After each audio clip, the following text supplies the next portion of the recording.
Well, our next theorem takes two sequences into account, but only the first sequence is convergent, and specifically, the sequence AN converges to 0. The second sequence, BN, is simply bounded. It may not be convergent. It could be, but not necessarily. If those two statements are true, then the new sequence AN/BN converges to 0. And before we go through the proof of that, let's draw a picture and make sure we understand what's going on here. So now this is the x-axis. I'm going to draw these sequences again as functions. And let's just say, for the fun of it, that Bn is bounded by whatever, 5. Okay, so that means all of the elements of the sequence Bn are trapped between -5 and 5. It could be going -5, 5, -5, 5, -5, 5. Does not need to be a convergent sequence, it's just bounded. Well, if we have our sequence AN, it may do all kinds of wild things for the first few terms or for the first million terms, but eventually it starts honing right in on 0. Well, how could I go about this proof? Well, I know because of this that for every epsilon greater than 0, there is a capital N such that for all lowercase n, little n greater than n, I can be within epsilon of 0. So it would give me a plus 0 plus epsilon, 0 minus epsilon window. Let's even make this a little more extreme. Let's say Bn is equal to 5 for all n. So let's say 5 is way up here. Really, all we're doing is we're taking all of those elements in A and stretching them 5 times as far away from the 0, from the x-axis, if you want to think of it that way. So you might think in this particular case, bounded by 5, this is kind of the extreme case, or I could make it -5. All we're going to need to do is say, let's start off with an epsilon being given, and then choose an epsilon prime that's epsilon over 5, and it'll make everything work. Okay, so it's going to be very, very simple, very similar to some proofs we've done before.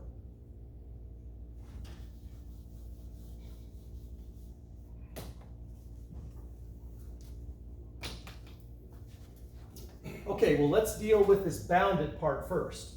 Because it's bounded, we can come up with a capital M. For example, we can use any letter you want to, but let M, I'll just say greater than 0. It doesn't matter if it's an integer or a real number. Let this capital M be positive, and let it be such that every element in the sequence Bn, its absolute value is bounded by M. So that means it's between -M and positive M.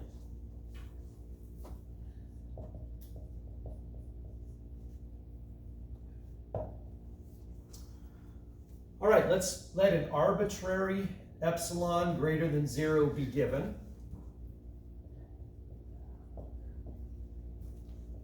And we'll let epsilon prime be epsilon over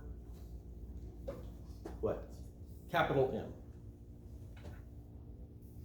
That'll make everything work out. And it's obvious, but I'll make a note. Epsilon prime is a number greater than 0.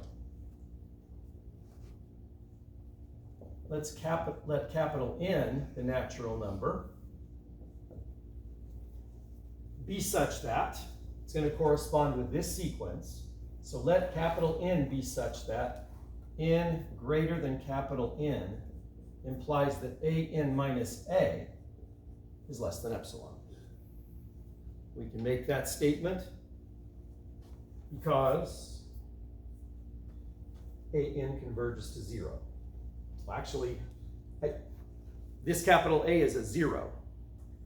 So because AN converges to 0, so in parentheses, I think I'll just say simply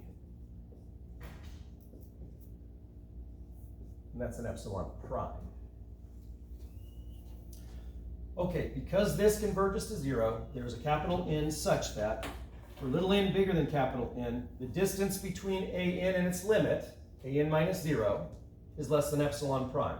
Or we could just, I got rid of the minus 0 and just said, or simply, absolute value of n is less than epsilon prime.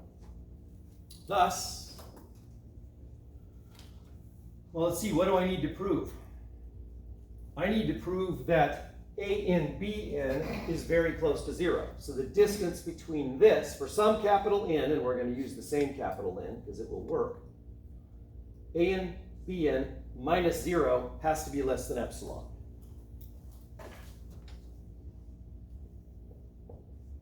Eventually, I need this to be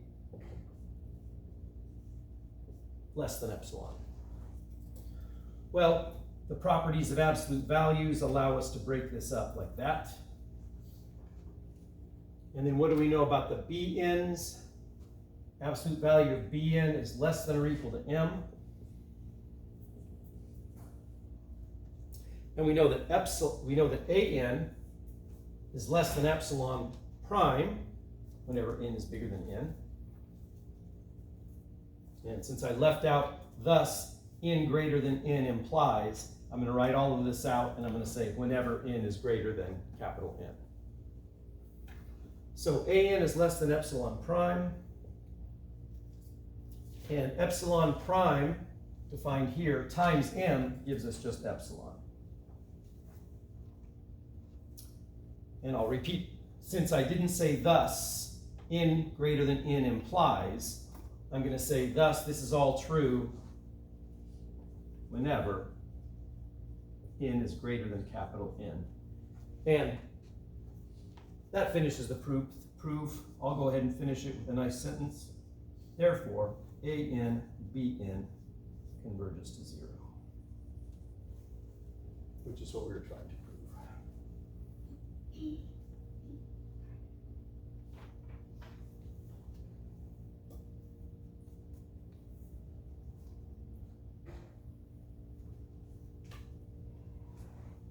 Any questions about the statement or the proof? Let's think about one thing. I'll call it an example. It's more of a question. What if bn is not bounded? Well,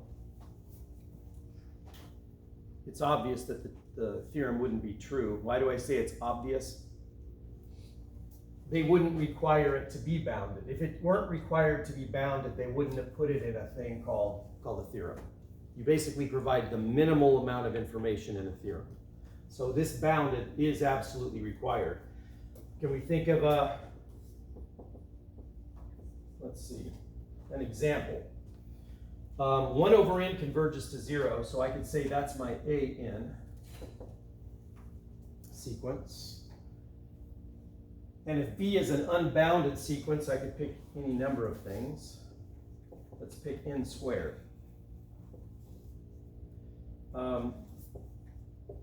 That actually gets larger and larger and larger without bound.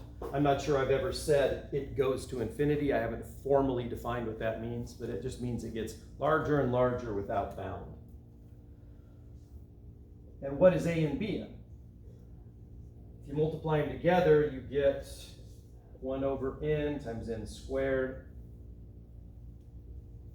which is just a sequence n, which goes to infinity. So a simple example showing that if bn is not bounded, that statement would not work.